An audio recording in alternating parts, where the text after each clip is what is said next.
or welcome back to the Book Nook. I'm Maxine. Today we're going to check out the 5 books I'm reading for the month of January.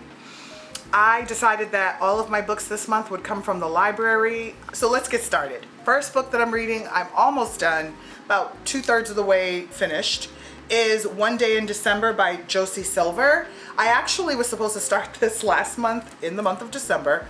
Didn't get around to it and thought I'm not going to return it. I will just extend my loan and read it in January because it's not a Christmas novel. It actually starts in the winter and you get these updates throughout the year. So I'm glad that I kept it. I'm enjoying this book now.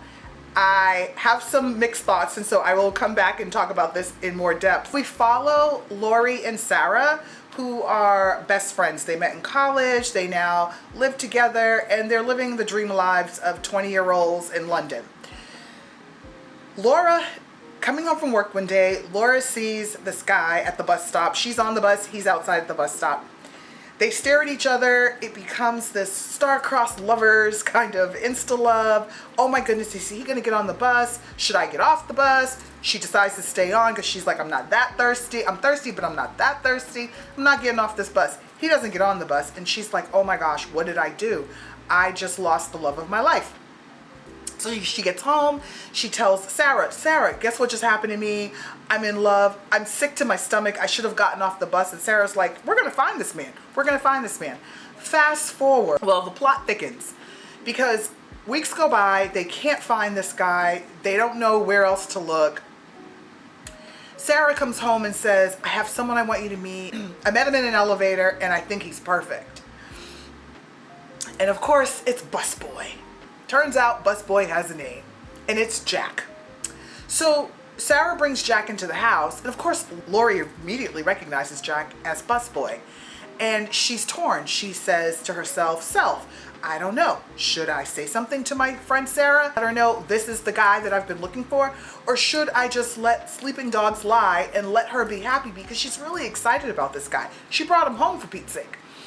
Well, she goes with the latter, and she doesn't say a word, and Jack doesn't say anything either, so she's like, oh, he doesn't recognize me anyway. I hate my life. I hate it here. So the other book that I'm reading that I'm so in love with is This Poison Heart by Kaylynn Bayron. This book is so beautiful. I think this book was brand new last year, if I'm not mistaken. Oh, no, it's not. This book came out in 2021, so it's still a recent book. I had heard about it from a few booktubers and thought, I'm going to add this to my TBR. Hadn't gotten around to it. Finally decided, you know what, I'm going to commit. Pick this up in the library, and I'm so glad I did. This book is about Briseis, who is a gifted young lady who has these incredible talents with plants. And she's not certain where these talents came from. She has these parents who are her adopted parents. And I love the way we were introduced to her parents. I'm not going to say anything. I'm going to let you be introduced to her parents. It was just so authentically done and not in a stagey way. That'll make sense if you read this book. So we're introduced to her parents, and we learn that she's adopted. And so they've seen these like interesting events that happen around her when she's around any kind of greenery. They don't have an explanation for it. And Briseis, who I believe is like 16 years old, she doesn't have any explanation for it. And so she feels really weirded out by what she's seeing in her capabilities. She's able to like magically grow plants. And when she walks, like plants gravitate towards her. And so there's a lot of odd things that happen, and if anybody actually witnesses this, it can be a little alarming, right? And so I get that. And as a 16-year-old, oh my gosh, you're self-conscious, you think everything's wrong with you anyway. So to have this added, she doesn't see it as a bonus or a blessing, she sees it as a bit of a curse. And so she's doing her best to avoid other people, including the friends that she really doesn't seem to still have because she hasn't seen them in a long time. She's avoiding them, and it sounds like they're also avoiding her because they think she's also a little weird. So the story moves through her discovering who she is, her gifts, and her heritage, and oh my goodness, it is so beautifully written. One of the things that I find so compelling about this book and that has drawn me in immediately is the way it's embedded so beautifully in Black culture. There are so many references in here that are like, yep, I get that. Like even something as simple as, oh no, she would snatch me up if I called my mama by her first name. Like, yes, there was no such thing as calling your mama by her first name.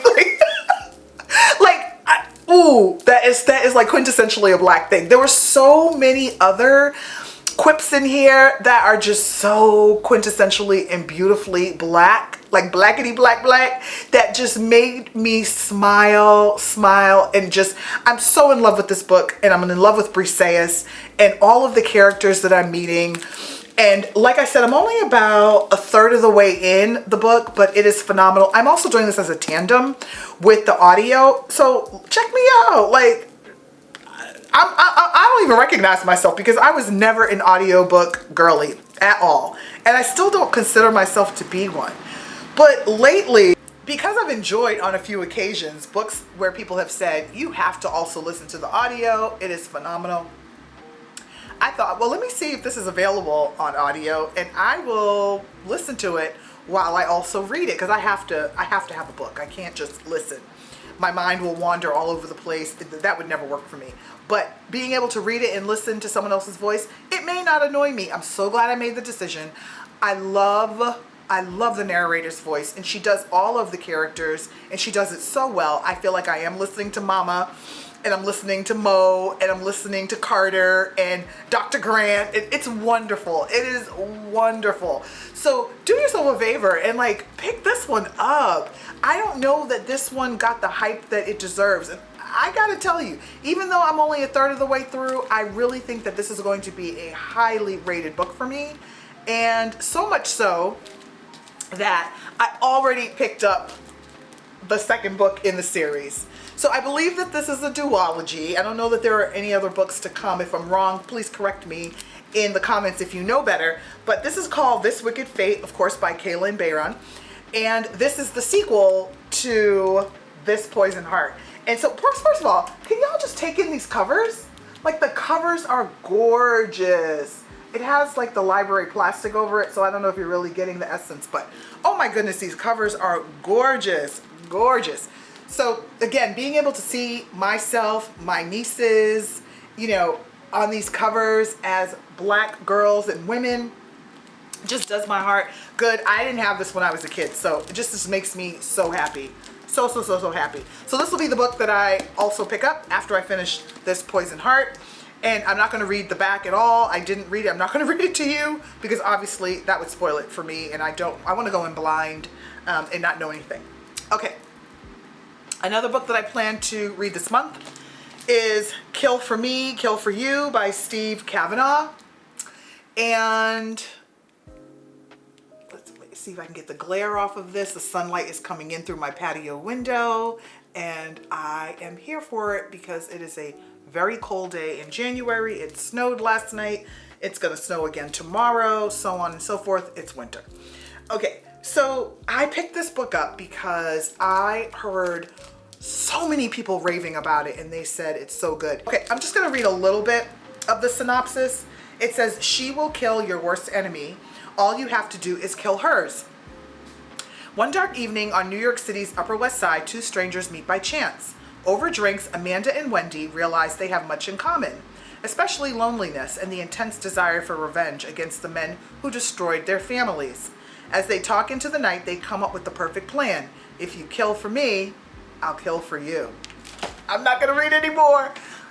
What? Y'all can see why I picked this book up. First of all, I love thrillers now, which is shocking because I never thought that I would ever say that. I guess I've grown into my big girl boots because I'm not afraid anymore. I love it. Oh my goodness. So I can't wait to get cracking on this. I almost started this book, but I just know that if I start it, I'm not gonna put it down and I won't finish the other two that I've already started. So I'm just gonna wait until I finish one of them, which I'll probably be finishing the one day in December tonight. So the last book I plan to read in the month of January is Three Women by Lisa Taddeo, I think is how you say her last name. One of the endorsements on the front of the book says extraordinary. This is a nonfiction literary masterpiece. I can't remember the last time a book affected me as profoundly as Three Women. I did not know that this was nonfiction. Oh my goodness. And that was said by Elizabeth Gilbert, who I know is an author. I can't think of which book. I did not know that this was nonfiction. This is another book that has been making waves recently. And so, again, it was available in my library and I picked it up, but I had no idea. So that's kind of cool. Let's just see a little bit of what it says in the synopsis. Desire as We've Never Seen It, a riveting true story about the sex lives of three real American women based on nearly a decade of reporting. Their sex lives? Oh my goodness. Okay. I think I did good. It thrills us and torments us. It controls our thoughts, destroys our lives, and it's all we live for. Yet we almost never speak of it. And as a buried force in our lives, desire remains largely unexplored until now. Over the past 8 years, journalist Lisa Taddeo has driven across the country 6 times to embed herself with ordinary women from different regions and backgrounds. The result, Three Women, is the deepest nonfiction portrait of desire ever written and one of the most anticipated books of the year. What did I pick up? I had no idea. Oh, this is fantastic. So if I recall, I think this has been recently made into either a TV show or a movie. Don't quote me on that. You can let me know in the comments if that's true. I think this is going to be amazing. Oh my God. Okay. First of all, my library picks, my picks for January are amazing. I usually read anywhere, typically, based on last year, I typically read 6 to 8 books in a month. Again, I'm not pushing myself to do anything other than be happy. So I picked these 5. I'm going to stick with these 5. If I finish them before the end of the month, then I'll read something else. I'll pick something from my Kindle. So for January, this is what I'm going to be reading. One Day in December by Josie Silver. Three Women by Lisa Taddeo. Kill for Me, Kill for You by Steve Cavanaugh. And The Poison Heart. And This Wicked Fate by Bayron. Oh, I'm sorry, by Kaylynn Bayron. What are you reading this month? Let me know down in the comment. Are you reading any thrillers, fantasies? What genre are you picking up this month? What are you most excited for? Let me know in the comments. I look forward to chatting with you, and I'll see y'all next time. Bye.